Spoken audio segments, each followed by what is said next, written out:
Hello friends, welcome to my YouTube channel. So guys, आज के इस वीडियो में हम लोग देखने वाले हैं जो आपका वीएसटीसी पीटीटी का एग्ज़ाम होने वाला है। देखिए, वीएसटीसी का एग्ज़ाम 1 जून और पीटीटी का एग्ज़ाम 15 जून को आयोजित किया जाना है। तो आज की इस क्लास में हम लोग वीएसटीसी पीटीटी परीक्षा के लिए टीचिंग एप्टीट्यूड के टॉप मोस्ट इम्पॉर्टेंट क्वेश्चंस को यहाँ पर डिस्कस करने वाले हैं। और मैं आप लोगों को ये 100% गारंटी देता हूँ कि वीएसटीसी पीटीटी के एग्ज़ाम में यहाँ से प्रश्न पूछे जाएंगे। तो इस वीडियो को पूरा ज़रूर देखिए। वीडियो अच्छा लगे तो प्लीज़ वीडियो को लाइक और शेयर ज़रूर करें। अगर आप चैनल पर नए हैं और आप लोगों ने अभी तक इस चैनल को सब्सक्राइब नहीं किया है तो प्लीज़ चैनल को ज़रूर सब्सक्राइब करें और नोटिफिकेशन बेल ऑन करना ना भूलें। तो चलिए वीडियो को स्टार्ट करते हैं। तो आज मैं आप लोगों के लिए वीएसटीसी पीटीटी परीक्षा के लिए टीचिंग एप्टीट्यूड के कुल 100 क्वेश्चंस लेकर आया हूं। अगर आप लोगों ने इन 100 क्वेश्चंस में 80 क्वेश्चंस के सही जवाब दिए तो आप लोग समझ लीजिएगा टीचिंग एप्टीट्यूड की जो आप लोगों की तैयारी है वो काफ़ी हद तक अच्छी है। तो खुद से प्रयास कीजिएगा इन सभी क्वेश्चंस के आंसर देने का। 2 से 3 सेकंड के बाद मैं आंसर क्लियर कर दूंगा। आज के इस सेशन में पहला क्वेश्चन, अधिगम का अर्थ क्या होता है? केवल पढ़ना, केवल लिखना, व्यवहार में परिवर्तन, परीक्षा पास करना। अधिगम का अर्थ क्या होता है? अधिगम का अर्थ होता है व्यवहार में परिवर्तन। तो पहले क्वेश्चन का जो राइट आंसर जाएगा ऑप्शन नंबर सी के साथ में। चलिए बढ़ते हैं नेक्स्ट क्वेश्चन की ओर। अगला क्वेश्चन दिखेगा, शिक्षण अधिगम प्रक्रिया में सबसे महत्वपूर्ण घटक कौन सा है? इंपॉर्टेंट क्वेश्चन है। शिक्षण अधिगम प्रक्रिया में सबसे महत्वपूर्ण घटक कौन सा होता है? शिक्षक होता है, पाठ्यक्रम होता है, विद्यार्थी होता है या फिर विद्यालय होता है? शिक्षण अधिगम प्रक्रिया में सबसे महत्वपूर्ण जो घटक होता है ना वो विद्यार्थी होता है, क्योंकि विद्यालय में विद्यार्थी ही होगा तभी वो महत्वपूर्ण होगा। दूसरे क्वेश्चन का जो राइट आंसर जाएगा ऑप्शन नंबर सी के साथ में। चलिए बढ़ते हैं नेक्स्ट क्वेश्चन की और। अगला क्वेश्चन दिखेगा, बुद्धि का विकास अनुभव से होता है। यह कथन किसका है? देखिए, बुद्धि का विकास जो है ये अनुभव से होता है। ये जो कथन है ये कथन पाइजेट का है। किसका है? पाइजेट। तो तीसरे क्वेश्चन का जो राइट आंसर जाएगा ऑप्शन नंबर वी के साथ में। चलिए बढ़ते हैं नेक्स्ट क्वेश्चन की ओर। तो गाइस, अगला क्वेश्चन दिखेगा। अगला क्वेश्चन हमारा है कि सकारात्मक सुदृढ़ीकरण। अब देखिए, इसे आप क्या कह सकते हो? पॉजिटिव रेफोर्समेंट का उद्देश्य क्या है? दंड देना, अच्छे व्यवहार को बढ़ाना, अनुशासन तोड़ना, सीखने में बाधा। तो इसका उद्देश्य क्या होता है? इसका उद्देश्य होता है अच्छे व्यवहार को बढ़ावा। तो चौथे क्वेश्चन का जो राइट आंसर जाएगा ऑप्शन नंबर वी के साथ में। पांचवा क्वेश्चन देखेगा, बालक अधिक सीखता है डर से, प्रेरणा से, सजा से, अनुशासन से। बालक अधिक सीखता है, बालक अधिक सीखता है प्रेरणा से। तो पांचवें क्वेश्चन का जो राइट आंसर जाएगा ऑप्शन नंबर वी के साथ में। चलिए बढ़ते हैं नेक्स्ट क्वेश्चन की और। अगला क्वेश्चन देखेगा, पावलोव का प्रयोग किस सिद्धांत से संबंधित है? क्रिया प्रसूत अनुबंध, संज्ञानात्मक अधिगम, शास्त्रीय अनुबंधन, सामाजिक अधिगम। पावलोव का प्रयोग किस सिद्धांत से संबंधित है? शास्त्रीय अनुबंधन। तो छठे क्वेश्चन का जो राइट आंसर जाएगा ऑप्शन नंबर सी के साथ में। चलिए बढ़ते हैं नेक्स्ट क्वेश्चन की ओर। सातवां क्वेश्चन, कौशल आधारित शिक्षा पर जोर देने का अर्थ क्या है? व्यवहार में सुधार, ज्ञान में वृद्धि, व्यवहारिक दक्षता, केवल परीक्षा उत्तीर्ण करना। कौशल आधारित शिक्षा पर जोर देने का अर्थ क्या है? व्यवहारिक दक्षता। तो सातवें क्वेश्चन का जो राइट आंसर जाएगा मेरे प्यारे बच्चों ऑप्शन नंबर ए के साथ में। नेक्स्ट क्वेश्चन दिखेगा, आठवां क्वेश्चन हमारा, वर्ग में उत्तरदायी शिक्षक वह है जो छात्रों को चुप रखे, छात्रों से बातचीत करे, केवल व्याख्यान दे, अनुशासन बनाए रखे। वर्ग में उत्तरदायी शिक्षक वह है जो छात्रों से बातचीत करे। तो आठवें क्वेश्चन का जो राइट आंसर जाएगा मेरे प्यारे बच्चों ऑप्शन नंबर बी के साथ में। नमा क्वेश्चन देखेगा। सो गाइस, नमा क्वेश्चन हमारा अधिगम के लिए आवश्यक नहीं है प्रेरणा, अभ्यास, उपेक्षा या रुचि। अधिगम के लिए आवश्यक क्या नहीं है? तो अधिगम के लिए आवश्यक नहीं है उपेक्षा। तो नवे क्वेश्चन का जो राइट आंसर जाएगा मेरे प्यारे बच्चों ऑप्शन नंबर सी के साथ में। चलिए बढ़ते हैं नेक्स्ट क्वेश्चन की ओर। अगला क्वेश्चन देखेगा, सीखना एक सतत प्रक्रिया है, यह कथन किसका है? वाटसन, स्किनर, थार्नडाइक या ड्यूई? सीखना एक सतत प्रक्रिया है, ये जो कथन है ना, ये कथन ड्यूई का है। तो 10वें क्वेश्चन का जो राइट आंसर जाएगा ऑप्शन नंबर डी के साथ में। 11वां क्वेश्चन देखेगा। सो गाइस 11वां क्वेश्चन हमारा है, किस मनोवैज्ञानिक ने नेतृत्व को प्रेरणा और प्रभाव के सम्मिलन के रूप में परिभाषित किया है? किसने परिभाषित किया है? ये परिभाषित किया है चेस्टर बर्नार्ड। तो राइट आंसर की अगर मैं बात करूं तो 11वें क्वेश्चन का जो राइट आंसर जाएगा ऑप्शन नंबर डी के साथ में। देखिए, अगर आप लोगों को आज की ये क्लास अच्छी लगे टीचिंग एप्टीट्यूड की, तो प्लीज़ क्लास को लाइक जरूर कीजिएगा। अगला क्वेश्चन देखेगा 12वां। किस प्रकार के नेतृत्व में नेता निर्णय अकेले करता है और अधीनस्थ केवल पालन करते हैं? लोकतांत्रिक नेतृत्व, भागीदारी नेतृत्व, स्वेच्छाचारी नेतृत्व या उदारवादी नेतृत्व? तो राइट आंसर की बात करूं, स्वेच्छाचारी नेतृत्व। तो 12वें क्वेश्चन का जो राइट आंसर जाएगा ऑप्शन नंबर सी के साथ में। चलिए बढ़ते हैं नेक्स्ट क्वेश्चन की और अगला क्वेश्चन देखेगा 13वां। किस प्रकार का नेतृत्व रचनात्मकता और नवाचार को सबसे अधिक प्रोत्साहित करता है? स्वेच्छाचारी, उदारवादी, लोकतांत्रिक या तानाशाही? किस प्रकार का नेतृत्व में नेता निर्णय अकेले करता है और अधीनस्थ केवल पालन करते हैं? तो स्वेच्छाचारी। तो 13वें क्वेश्चन का जो राइट आंसर जाएगा मेरे प्यारे बच्चों ऑप्शन नंबर ए के साथ में। चलिए बढ़ते हैं नेक्स्ट क्वेश्चन की ओर। नेता जन्म से बनता है, यह विचार किस सिद्धांत का है? गुण सिद्धांत, व्यवहार सिद्धांत, स्थिति सिद्धांत या सामाजिक सिद्धांत? नेता जन्म से बनता है, यह विचार जो है ना गुण सिद्धांत का है। तो राइट आंसर की अगर मैं बात करूं तो 14वें क्वेश्चन का जो राइट आंसर जाएगा ऑप्शन नंबर ए के साथ में। सो गाइस 15वां क्वेश्चन देखेगा। शिक्षा में नेतृत्व विकास का सर्वोत्तम तरीका क्या है? शिक्षा में नेतृत्व विकास का सर्वोत्तम तरीका है सह शैक्षणिक गतिविधियां। तो 15वें क्वेश्चन का जो राइट आंसर जाएगा ऑप्शन नंबर सी के साथ में। चलिए बढ़ते हैं नेक्स्ट क्वेश्चन की और अगला क्वेश्चन देखेगा। अगला क्वेश्चन हमारा है 16वां।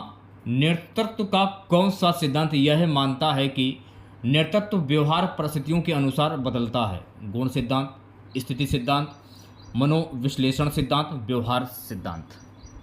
तो राइट आंसर की अगर मैं बात करूं स्थिति सिद्धांत। तो 16वें क्वेश्चन का जो राइट आंसर जाएगा मेरे प्यारे बच्चों ऑप्शन नंबर बी के साथ में। चलिए बढ़ते हैं नेक्स्ट क्वेश्चन की और अगला क्वेश्चन देखेगा सभी बच्चे। यदि एक शिक्षक कक्षा में छात्रों को संवाद, निर्णय और समस्या समाधान में भागीदारी बनाता है तो वह किस प्रकार का नेता है? तानाशाही नेता, लोकतानुष्ठानिक नेता, लोकतांत्रिक नेता, औपचारिक नेता? तो ये किस प्रकार का नेता, ये आपसे पूछा जा रहा है। तो ये एक लोकतांत्रिक नेता है। तो 17वें क्वेश्चन का जो राइट आंसर जाएगा ऑप्शन नंबर सी के साथ में। चलिए बढ़ते हैं नेक्स्ट क्वेश्चन की ओर। सो गाइस अगला क्वेश्चन देखेगा। नेतृत्व के विकास में सबसे प्रभावी भूमिका किसकी होती है? बाहरी प्रेरणा, सामाजिक दबाव, आत्म प्रेरणा, सरकारी योजना? नेतृत्व के विकास में सबसे प्रभावी भूमिका होती है आत्म प्रेरणा। तो 18वें क्वेश्चन का जो राइट आंसर जाएगा मेरे प्यारे बच्चों ऑप्शन नंबर सी के साथ में। चलिए बढ़ते हैं नेक्स्ट क्वेश्चन की और अगला क्वेश्चन देखेगा 19वां। किसी समूह में नेतृत्व की स्वीकृति मुख्यतः किस पर आधारित होती है? शक्ति प्रदर्शन, पद, विश्वास और प्रभावशीलता, उम्र और अनुभव? विश्वास और प्रभावशीलता। तो राइट आंसर की अगर मैं बात करूं तो 19वें क्वेश्चन का जो राइट आंसर जाएगा मेरे प्यारे बच्चों ऑप्शन नंबर सी के साथ में। 20वां क्वेश्चन देखेगा। किस नेतृत्व शैली में समूह का मनोबल सबसे अधिक होता है? स्वेच्छाचारी, लोकतांत्रिक, उदारवादी या यांत्रिक? किस नेतृत्व शैली में समूह का मनोबल सबसे अधिक होता है? लोकतांत्रिक। तो 20वें क्वेश्चन का जो राइट आंसर जाएगा मेरे प्यारे बच्चों ऑप्शन नंबर बी के साथ में। चलिए बढ़ते हैं नेक्स्ट क्वेश्चन की और अगला क्वेश्चन देखेगा। गिलफोर्ड के अनुसार सृजनात्मकता के प्रमुख घटक कौन से हैं? गिलफोर्ड के अनुसार सृजनात्मकता के प्रमुख घटक हैं लचीलापन, प्रवाहिता, मौलिकता। तो 21वें क्वेश्चन का जो राइट आंसर जाएगा मेरे प्यारे बच्चों ऑप्शन नंबर बी के साथ में। चलिए बढ़ते हैं नेक्स्ट क्वेश्चन की और अगला क्वेश्चन देखेगा। सृजनात्मकता के विकास में बाधक कौन सा कारक नहीं है? भय और दंड, आलोचनात्मक वातावरण, प्रोत्साहन और मुक्त वातावरण, एक पक्षीय शिक्षण। सृजनात्मकता के विकास में बाधक कौन सा कारक नहीं है? प्रोत्साहन और मुक्त वातावरण। तो 22वें क्वेश्चन का जो राइट आंसर जाएगा मेरे प्यारे बच्चों, ऑप्शन नंबर सी के साथ में। चलिए बढ़ते हैं नेक्स्ट क्वेश्चन की ओर। अगला क्वेश्चन देखेगा, सृजनात्मकता की पहचान करने का सर्वोत्तम तरीका क्या है? आईक्यू टेस्ट, स्मृति परीक्षण, परियोजना कार्य, वाचन परीक्षण। सृजनात्मकता की पहचान करने का सर्वोत्तम तरीका क्या है? प्रोजेक्ट वर्क, यानी कि परियोजना कार्य। 23वें क्वेश्चन का जो राइट आंसर जाएगा ऑप्शन नंबर सी के साथ में। सो गाइस, अगला क्वेश्चन देखेगा, सृजनात्मकता को बढ़ावा देने के लिए शिक्षक को चाहिए कि वह छात्रों को केवल पाठ्य पुस्तक तक सीमित रखे, वे छात्रों के प्रश्नों को रोके, सी कल्पनाशील और प्रयोग आधारित शिक्षण अपनाए, डी समय का कठोर पालन कराए। तो राइट आंसर की अगर मैं बात करूं, कल्पनाशील और प्रयोग आधारित शिक्षण अपनाए। तो 24वें क्वेश्चन का जो राइट आंसर जाएगा मेरे प्यारे बच्चों, ऑप्शन नंबर सी के साथ में। सो गाइस, अगला क्वेश्चन देखेगा 25वां क्वेश्चन नंबर है, सृजनात्मकता की अवधारणा किसने सर्वप्रथम दी? थार्नडाइक, स्पीयरमैन, जेपी गिलफोर्ड या टेलर। सृजनात्मकता की अवधारणा जो है ना, ये सर्वप्रथम जेपी गिलफोर्ड के द्वारा दी गई थी। तो 25वें क्वेश्चन का जो राइट आंसर जाएगा मेरे प्यारे बच्चों, ऑप्शन नंबर सी के साथ में। अगला क्वेश्चन देखेगा 26वां। सो गाइस, 26वां क्वेश्चन हमारा है कि सीसीई का पूर्ण रूप क्या है?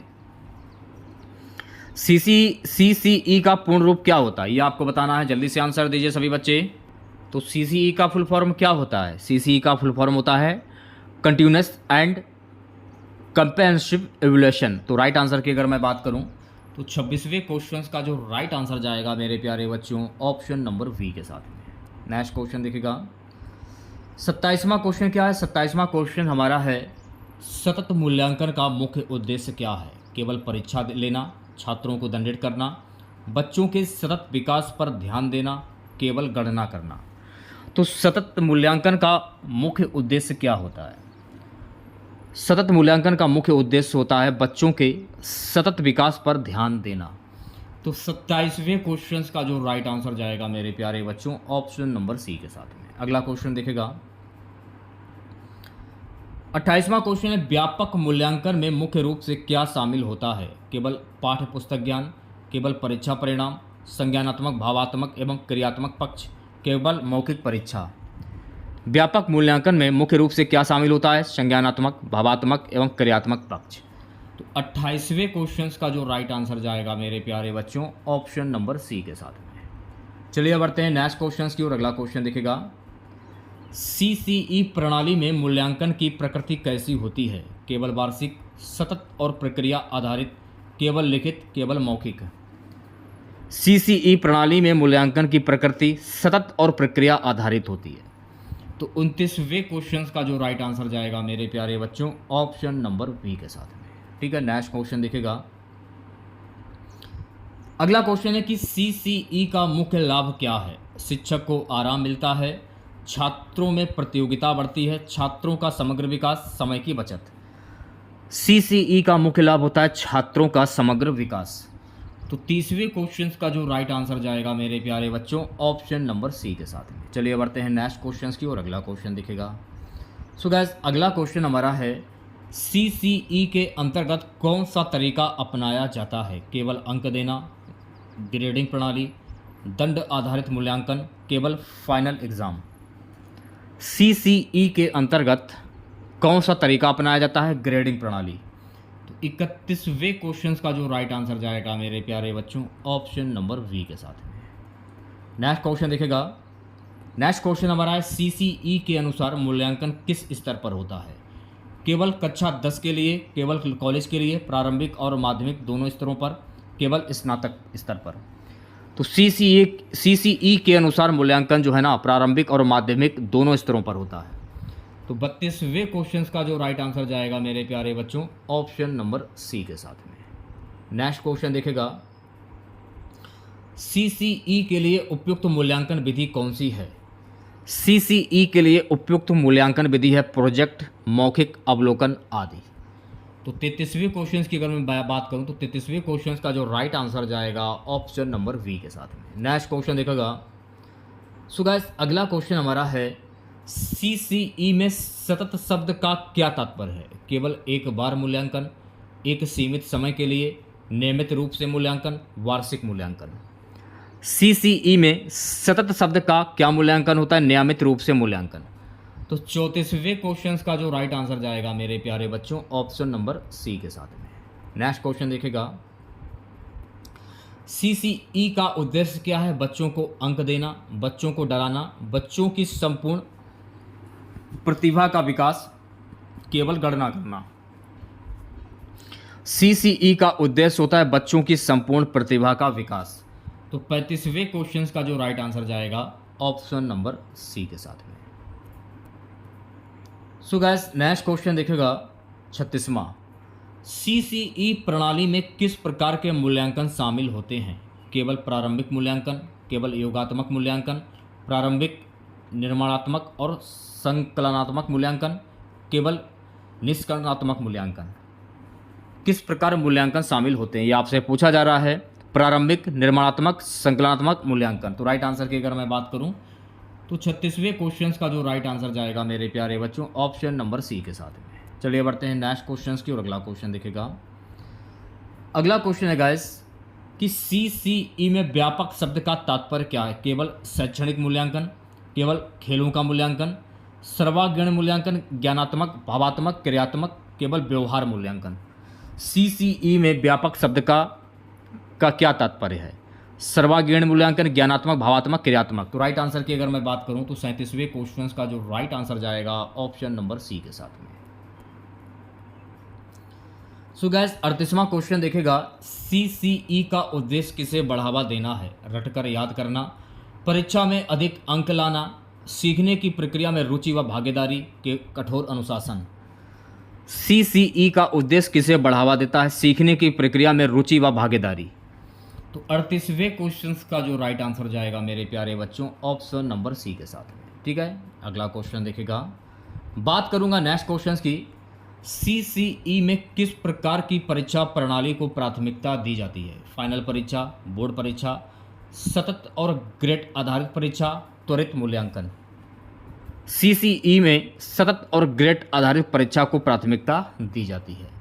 तो 39वें क्वेश्चन का जो राइट आंसर जाएगा मेरे प्यारे बच्चों ऑप्शन नंबर सी के साथ में। नेक्स्ट क्वेश्चन देखेगा। सो गाइस अगला क्वेश्चन हमारा है CCE का संबंध किस नई शिक्षा नीति NEP के लक्ष्य से भी है? केवल उच्च शिक्षा, केवल 12th तक, सीखने को आनंदमय और समावेशी बनाना, कठोर पाठ्यक्रम प्रणाली। CCE का संबंध सीखने को आनंदमय और समावेशी बनाना। तो राइट आंसर की अगर मैं बात करूं तो 40वें क्वेश्चन का जो राइट आंसर जाएगा मेरे प्यारे बच्चों ऑप्शन नंबर सी के साथ में। अगला जो हमारा टॉपिक है वो है संप्रेषण। संप्रेषण का मूल उद्देश्य क्या है? मनोरंजन, सूचना का आदान प्रदान, वाद विवाद या मौन रहना। संप्रेषण का मुख्य उद्देश्य क्या होता है? सूचना का आदान प्रदान। तो 41वें क्वेश्चन का जो राइट आंसर जाएगा मेरे प्यारे बच्चों ऑप्शन नंबर वी के साथ में। चलिए बढ़ते हैं नेक्स्ट क्वेश्चन की और अगला क्वेश्चन देखेगा। प्रभावी संप्रेषण के लिए आवश्यक है कठिन भाषा, गूढ़ शब्द, सरल और स्पष्ट भाषा, अंग्रेजी भाषा।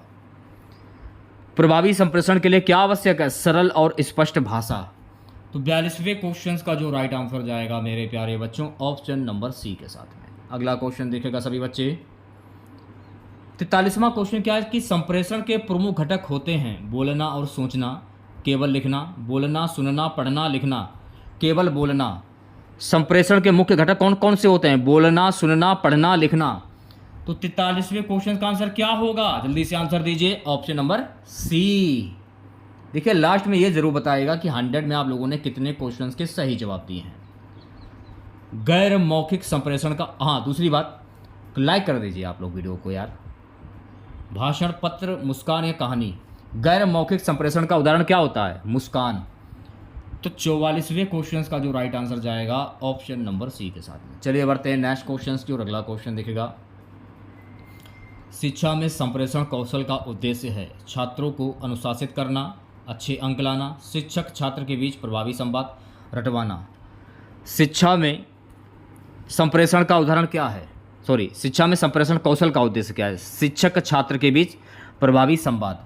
तो 45वें क्वेश्चन का जो राइट आंसर जाएगा मेरे प्यारे बच्चों, ऑप्शन नंबर सी के साथ में। अगला क्वेश्चन देखेगा। सो गाइस, अगला क्वेश्चन हमारा है, एक अच्छा संप्रेषक कैसा होता है? अधिक बोलने वाला, केवल आदेश देने वाला, सुनने में कुशल, चुप रहने वाला। एक अच्छा संप्रेषक कैसा होता है? सुनने में कुशल।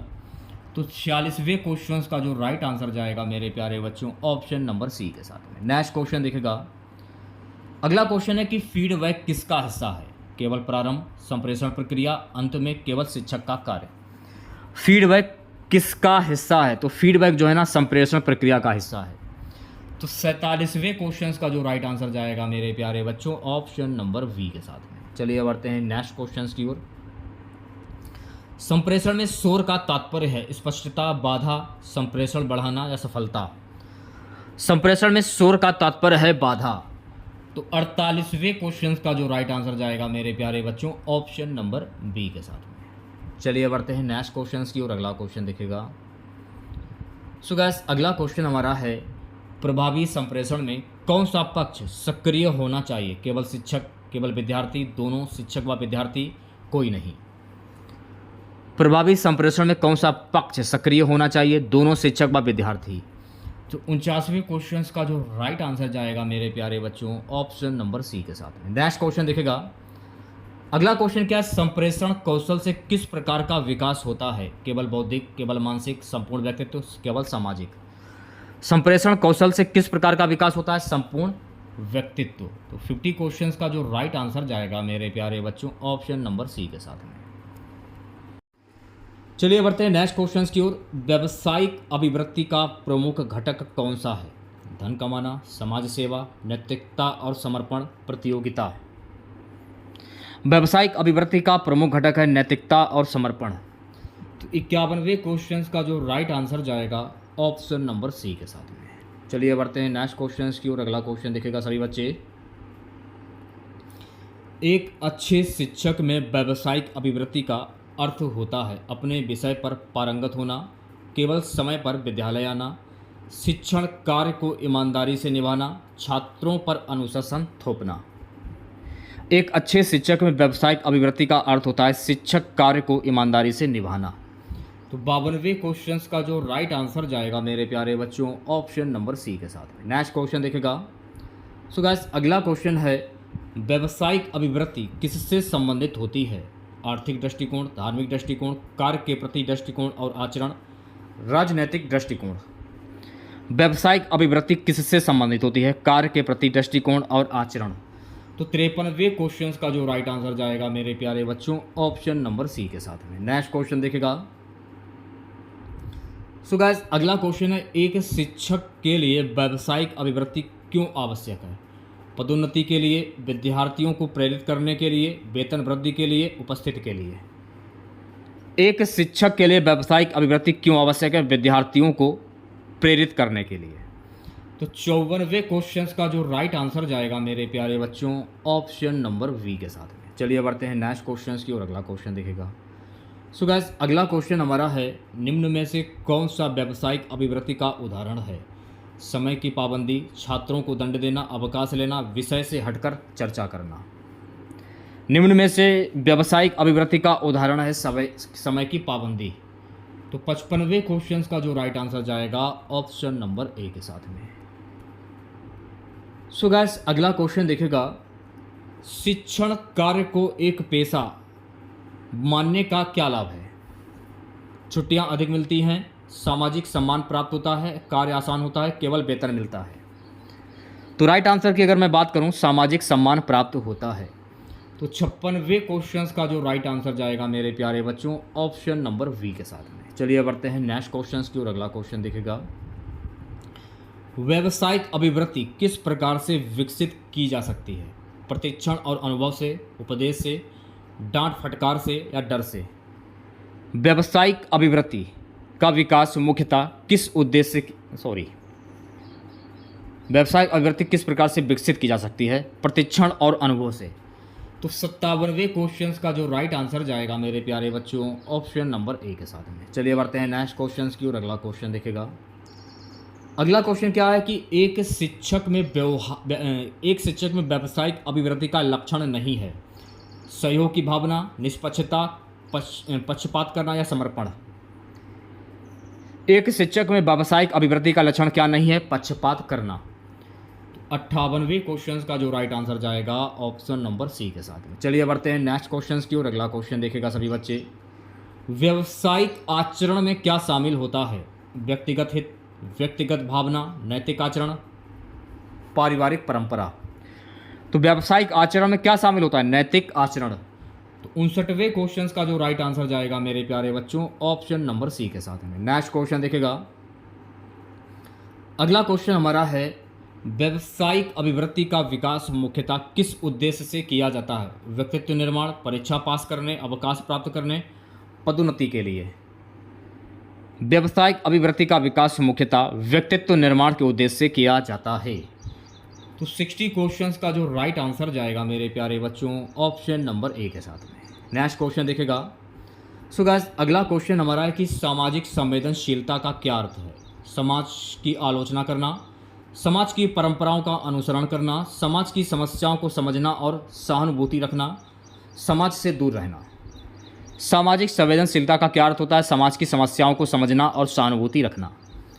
तो 61वें क्वेश्चन का जो राइट आंसर जाएगा मेरे प्यारे बच्चों ऑप्शन नंबर सी के साथ में। नेक्स्ट क्वेश्चन देखेगा। सो गाइस अगला क्वेश्चन हमारा रहेगा कि निम्नलिखित में से कौन सा सामाजिक संवेदनशीलता का उदाहरण है? निर्धनों की अपेक्षा करना, विकलांगों का मजाक उड़ाना, वृद्धों की सहायता करना, जातिवाद को बढ़ावा देना। कौन सा सामाजिक संवेदनशीलता का उदाहरण है? वृद्धों की सहायता करना। तो 62वें क्वेश्चन का जो राइट आंसर जाएगा मेरे प्यारे बच्चों ऑप्शन नंबर सी के साथ में। नेक्स्ट क्वेश्चन देखेगा।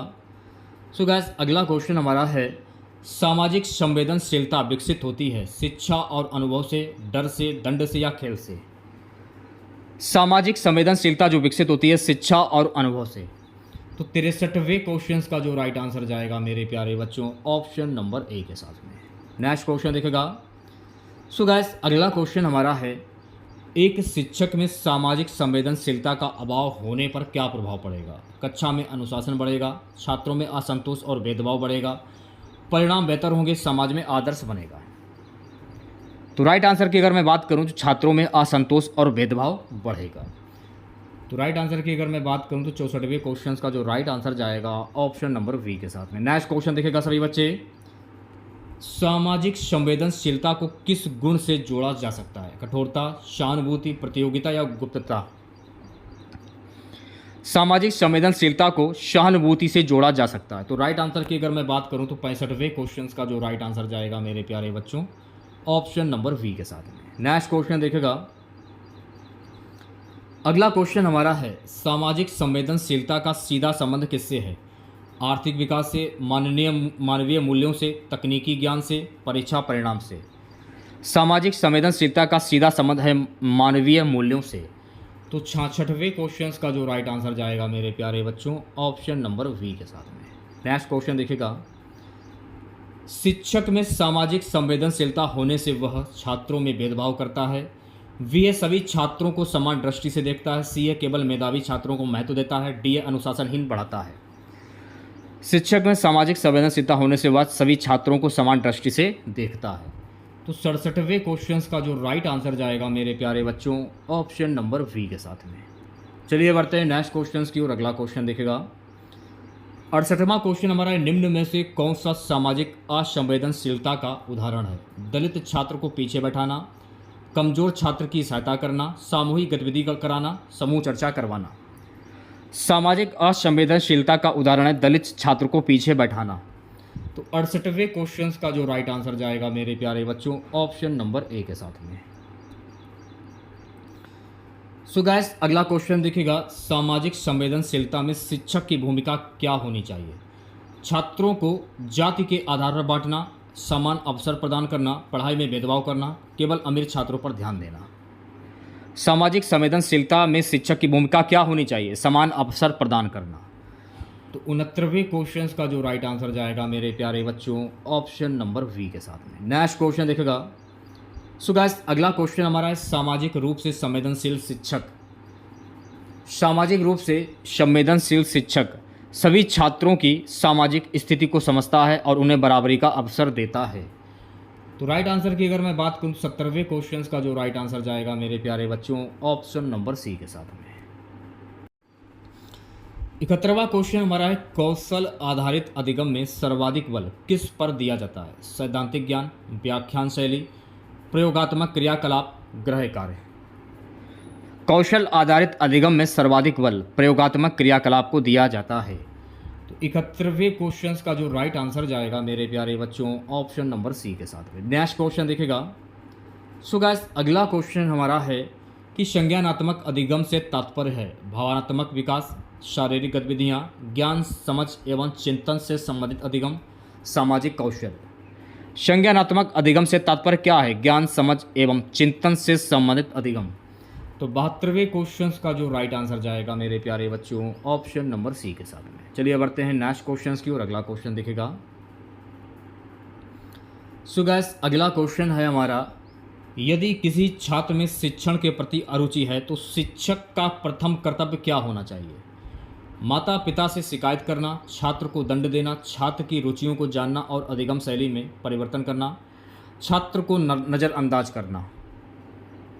छात्र की रुचियों को जानना और अधिगम शैली में परिवर्तन करना।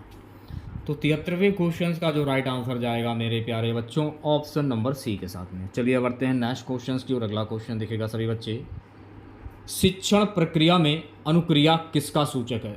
शिक्षक का कथन, छात्र की प्रतिक्रिया, पाठ्यपुस्तक की भाषा, शिक्षण योजना।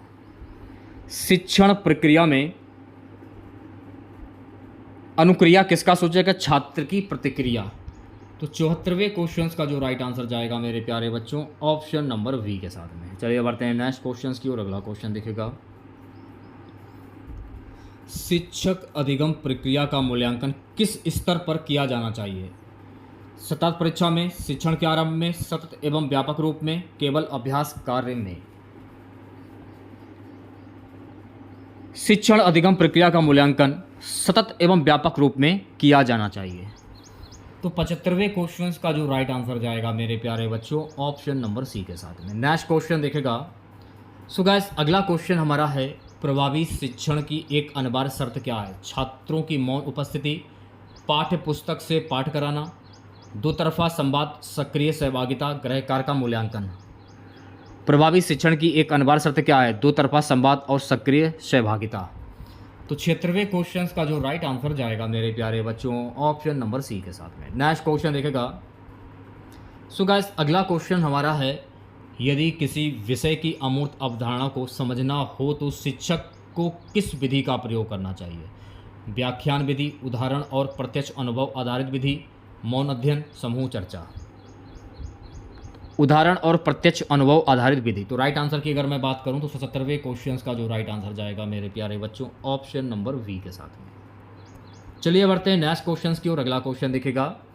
पूर्व ज्ञान का आहन शिक्षण प्रक्रिया में क्यों आवश्यक होता है? छात्रों को प्रभावित करने के लिए, शिक्षक को रोचक बनाने के लिए, छात्रों को नए ज्ञान से जोड़ने हेतु, समय व्यतीत करने हेतु। पूर्व ज्ञान का आहन शिक्षण प्रक्रिया में क्यों आवश्यक होता है? छात्रों को नए ज्ञान से जोड़ने हेतु। तो 78वें क्वेश्चन का जो राइट आंसर जाएगा मेरे प्यारे बच्चों ऑप्शन नंबर सी के साथ में। चलिए बढ़ते हैं नेक्स्ट क्वेश्चन की और अगला क्वेश्चन देखेगा। कौशल शिक्षण स्किल टीचिंग में सबसे महत्वपूर्ण चरण कौन सा होता है? पाठ की योजना, अभ्यास और सुधार, मूल्यांकन या व्याख्यान। कौशल शिक्षण स्किल टीचिंग में सबसे महत्वपूर्ण चरण होता है अभ्यास और सुधार। तो 79वें क्वेश्चन का जो राइट आंसर जाएगा मेरे प्यारे बच्चों ऑप्शन नंबर वी के साथ में। चलिए बढ़ते हैं नेक्स्ट क्वेश्चन की और अगला क्वेश्चन दिखेगा। यदि छात्र की अधिगम शैली श्रवण आधारित है तो उपयुक्त शिक्षण विधि क्या होगी? प्रयोगशाला विधि, प्रोजेक्ट कार्य, व्याख्यान विधि या मौन पठन। तो राइट आंसर की बात करूं व्याख्यान विधि। व्याख्यान विधि। तो राइट आंसर की अगर मैं बात करूं ऑप्शन नंबर सी करेक्ट हो जाएगा। सो गाइस नेक्स्ट क्वेश्चन दिखेगा। एक शिक्षक नेता का सर्वश्रेष्ठ गुण क्या माना जाता है? छात्रों को अनुशासन में रखना, केवल ज्ञान देना, समूह को एक दिशा देना और उद्दीपन प्रदान करना, अकेले निर्णय लेना। एक शिक्षक नेता को का सर्वश्रेष्ठ गुण क्यों माना जाता है? समूह को एक दिशा देना और उद्दीपन प्रदान करना। तो 81वें क्वेश्चन का जो राइट आंसर जाएगा मेरे प्यारे बच्चों, ऑप्शन नंबर सी के साथ में। नेक्स्ट क्वेश्चन देखेगा, लोकतांत्रिक नेतृत्व शैली का प्रमुख लक्षण क्या होता है? नेता ही सभी निर्णय लेता है, समूह को निर्णय में भागीदारी बनाना, आदेशात्मक व्यवहार, केवल परिणामों पर ध्यान। लोकतांत्रिक नेतृत्व शैली का प्रमुख लक्षण क्या होता है? समूह को निर्णय में भागीदारी बनाना। तो 82वें क्वेश्चन का जो राइट आंसर जाएगा मेरे प्यारे बच्चों, ऑप्शन नंबर वी के साथ में।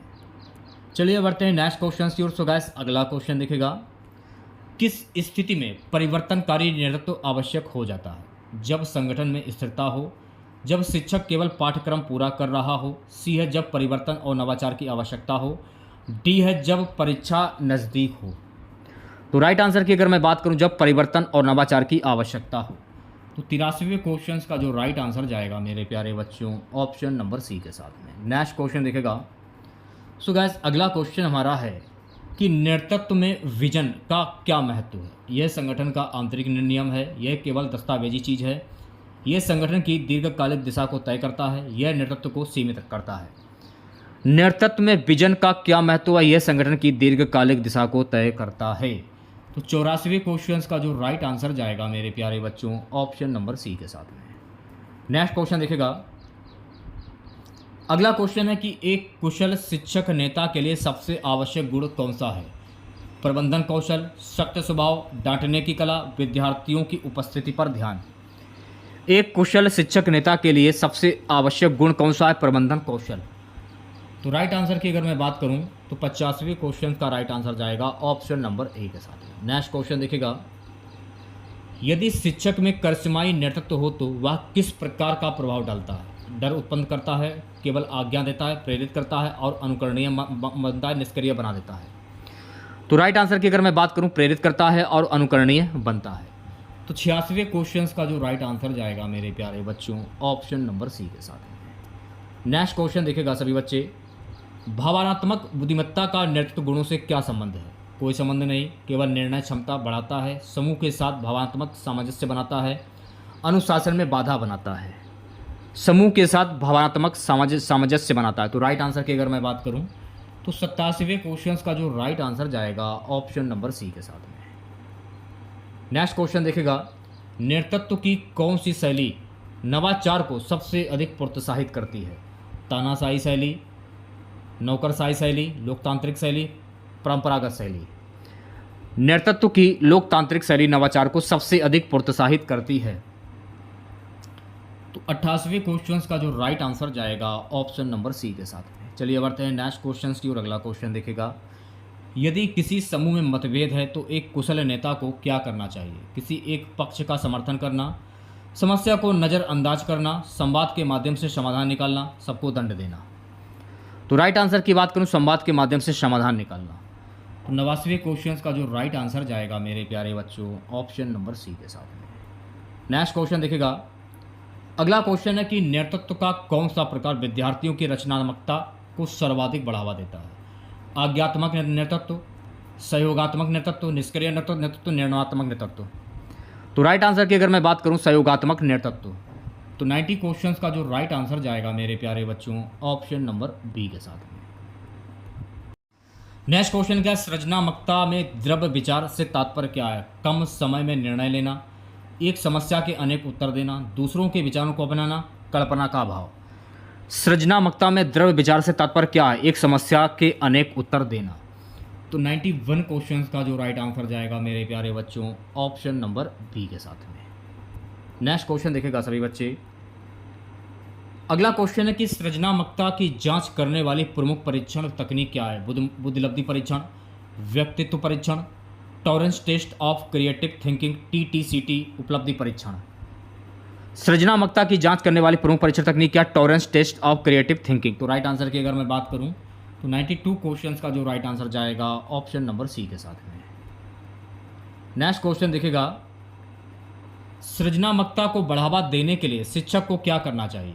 पाठ्य पुस्तक पर ही सीमित रहना, छात्रों को केवल रटवाना, छात्रों को स्वतंत्र सोचने और कार्य करने के अवसर देना, सख्त अनुशासन लागू करना, छात्रों को स्वतंत्र सोचने और कार्य करने के अवसर देना।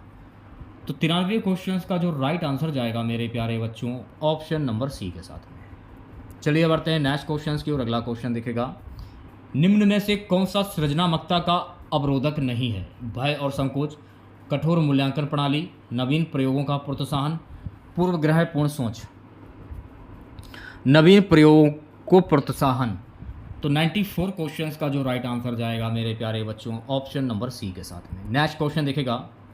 सो गाइस अगला क्वेश्चन हमारा है कि मौलिकता किसका संकेत है? विचारों की नकल करना, पारंपरिक ढंग से उत्तर देना, अद्वितीय और अलग ढंग से उत्तर देना, समयबद्ध उत्तर देना। मौलिकता किसका संकेत है? अद्वितीय और अलग ढंग से उत्तर देना। तो 95 क्वेश्चंस का जो राइट आंसर जाएगा मेरे प्यारे बच्चों ऑप्शन नंबर सी के साथ में। नेक्स्ट क्वेश्चन देखेगा। सो गाइस अगला क्वेश्चन हमारा है, सृजनात्मक सोच मुख्यता किस मानसिक प्रक्रिया से जुड़ी होती है? सृजनात्मक सोच मुख्यता किस मानसिक प्रक्रिया से जुड़ी होती है? अपसारी सोच। तो राइट आंसर की अगर मैं बात करूं तो 96 क्वेश्चंस का जो राइट आंसर जाएगा ऑप्शन नंबर सी के साथ में।